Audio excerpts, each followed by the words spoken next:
কেমন আছেন আপনারা? আশা করি সকালে ভালো আছেন। আজকে আমি রান্না করব বাইলা মাছ ভুনা।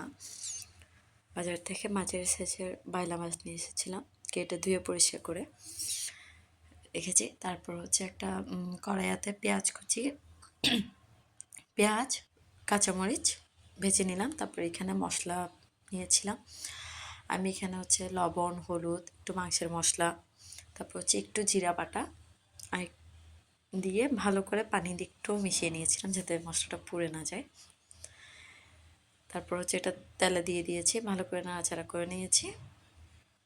এখন হচ্ছে ওই যে মশলা যে বাটিটাতে মিক্স করেছিলাম ওই বাটিতে একটু সামান্য পানি দিয়ে ধুয়ে নিয়ে তারপর হচ্ছে দিয়ে দিলাম যাতে মশলাগুলো আর একটু কষে আসে। 2 মিনিটের জন্য ঢাকনা দিয়েছি। 2 মিনিট পর ঢাকনা খুলে কিন্তু ওপরে একটু একটু তেলও উঠে এসেছে, মশলাটাও কষে এসেছে। তারপরে এই যে কেটে রাখা বাইলা মাছ দিয়ে দিব। আপনাদের এখানে কি মাছ বলে এটা অবশ্যই জানাবেন। আমরা তো এটাকে বাইলা মাছই বলি।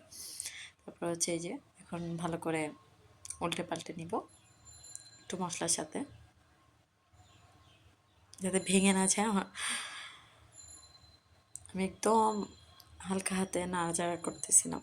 তারপর 5 মিনিটের জন্য একটু ঢাকনা দিয়ে দিলাম। আমি কোনো পানি অ্যাড করিনি এখনও। এখন হচ্ছে যে এই তো তেল ভেসে এসেছে। এটা মশলার পানি ছিল আগের থেকে। তারপর আমি 2 টুকরো করে রেখেছিলাম টমেটো, ছোট টমেটোগুলো এখন উপরে দিয়ে দিব। যে সামান্য পরিমাণ পানি দিয়েছি যাতে মাছটা একটু ফুটে আসে আর একটু যেন একটু হালকা হালকা ঝোলও থাকে। এখন একটু মিক্স করে ঢাকনা দিয়ে দিব 5-10 মিনিটের মতো।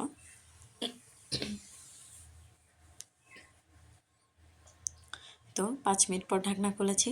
তো মাছটা মানে পানি একদম সিদ্ধ হয়ে এসেছে, মাছটা অনেকটা ফুটে এসেছে। আমি আর একটু 5 মিনিটের মতো রেখেছিলাম, পানি আর একটু শুকিয়েছি। তারপর এ তো হয়ে গেল আমাদের আজকে বাইলা মাছ ভুনা। কেমন লেগেছে অবশ্যই জানাবেন। আজকে এ পর্যন্ত, টাটা। সকালে ভালো থাকবেন।